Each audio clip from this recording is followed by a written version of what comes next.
চম্পা দাঁড়া, ওই দেখছি গুন্ডা যে আমার আব্বাকে মারতে গেছেন। তাতে কি হয়েছে? ওইসব গুন্ডা দেখে ভয় করতে হবে নাকি? চ দাঁড়াও সালমা, তোমার সাথে আমার কিছু কথা আছে। রাস্তা ছাড়েন বলছি। সালমা আমার কথাটা একবার শোনো। আমি কোন রাস্তার গুন্ডা মাস্তানের সাথে কথা বলতে চাই না। রাস্তা ছাড়েন আমার। তুমি ভুল ভাবছো সালমা, তুমি যতটা ভাবছো ততটা খারাপ আমি না। হ্যাঁ, আমার সামনে বেশ ভালো সাজা নাটক করতে হবে না। আমি নাটক করছি না সালমা, তুমি বিশ্বাস করো, আমি তোমাকে সত্যি অনেক ভালোবাসি। আমি জানতাম না যে ওটা তোমার আব্বা, নাহলে আমি কখনোই মারতে যেতাম না। ও, তার মানে আমার আব্বা না হয়ে অন্য কেউ হলে তাকে মেরে ফেলতেন? না না সালমা, আমি ওভাবে কথাটা বলতে চাইনি। তুমি কি বলতে চাইছো আর কি বলতে চাইছো না সবই আমার বোঝা হয়ে গেছে। আর তুমি কি বললে? ভালোবাসি। এই ভালোবাসার কথাটা না তোমার মতো গুন্ডার মুখে মানায় না। চল সালমা, আমরা দেরিয়ে দিচ্ছি। চল।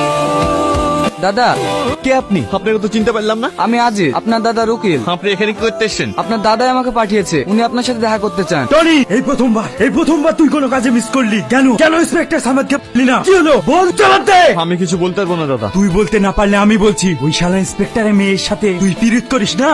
তুই কি চাস তোর এই দাদা চিত্তরিতে চুলুক? তাই যদি হয় তোকে কিচ্ছু করতে হবে না। আমি হাসতে হাসতে বলতে পারি তুই কি অতীতকে ভুলে গেছিস।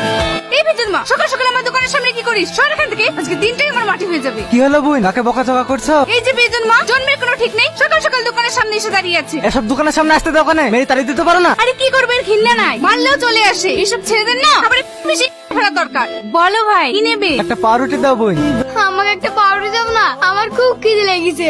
এই পাউরুটি খেতে পয়সা লাগে, তোর কাছে পয়সা আছে? যা এখান থেকে। এই চুরি করে নিয়ে গেল, ধর ধর ধর। এই তোর বাড়ি কোথায়? তোর আব্বার নাম কি? আমার বাড়ি ঘর আব্বা মা কেউ নেই, আমি অনাথ। খাদিসনি, আমিও অনাথ। আজ থেকে তুই ছোট ভাই হিসাবে আমার কাছে থাকবি। কি রে কান্না করছিস কেন? সারা জীবনের ভালোবাসার কোনো মূল্য নেই। দুদিনকার ভালোবাসাই তোর কাছে সবকিছু। যা যা চলে যা, আমার কাউকে দরকার নেই। আমি হাসি মুখে মরতে রাজি। ভাই আমার ভুল হয়ে গেছে, তুমি আমাকে ক্ষমা করে দাও। আমি কিচ্ছু বলিনি।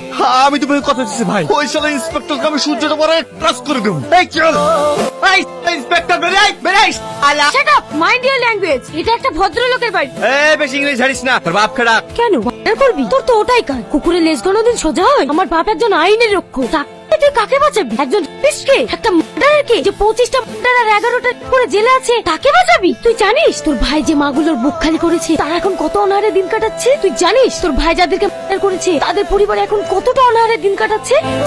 তুই জানবি কি করে? তোর তো মা বোনই নেই। তুই মা বোনের যন্ত্রণা কিভাবে বুঝবি? কি হয়েছে সালমা? তুই দেখ আমার বাবা চলে এসেছে। আর একজন আইনের রক্ষককে মেরে তোর ভাইকে বাঁচা। কি হলো? মোহাম্মদ আদালত, আমি আগেই বলেছিলাম আমার মক্কেল শাকিল সম্পূর্ণভাবে নির্দোষ। ওকে চক্রান্ত করে ফাঁসানো হয়েছে, তার বিরুদ্ধে কোনো সাক্ষী পাওয়া যায়নি। তাই আপনার কাছে আমার একটা আবেদন, আমার মক্কেলকে বেকসুর খালাস দেওয়া হোক। মিস্টার রোহন, এই বিষয়ে আপনার কিছু বলার আছে? না জজ সাহেব, আমি আমার সাক্ষীকে হাজির করতে পারলাম না। আদালত এই সিদ্ধান্তে পৌঁছেছে যে আসামি শাকিল খান নির্দোষ, তার বিরুদ্ধে কোনো এভিডেন্স পাওয়া যায়নি, তাই তাকে বেকসুর খালাস দেয়। দাঁড়ান জজ সাহেব, শাকিল খান নির্দোষ না, তার সব প্রমাণ আমার কাছে। Order order order. Inspector Samad, আপনার যা কিছু বলার আছে কাঠগড়ায় এসে বলুন। আপনি যে আমার মক্কেলকে কি বলছেন? আপনার কাছে কি প্রমাণ আছে? প্রমাণ? আপনার মক্কেল শাকিল তার ভিডিও ফুটেজে পেন ড্রাইভ আছে। টনি, তুই কাজটা ঠিক করলি নি, তুই আমার সাথে বেইমানি করলি। আমি বেইমানি করিনি দাদা, তুমি আমার সাথে বেইমানি করেছো।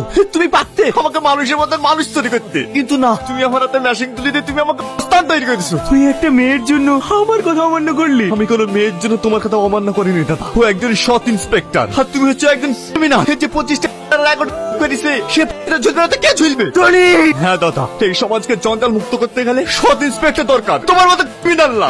তুমি আমাকে ক্ষমা করে দাও দাদা। এই চল। তোমাকে অনেক অনেক ধন্যবাদ। এই বুড়ি চল।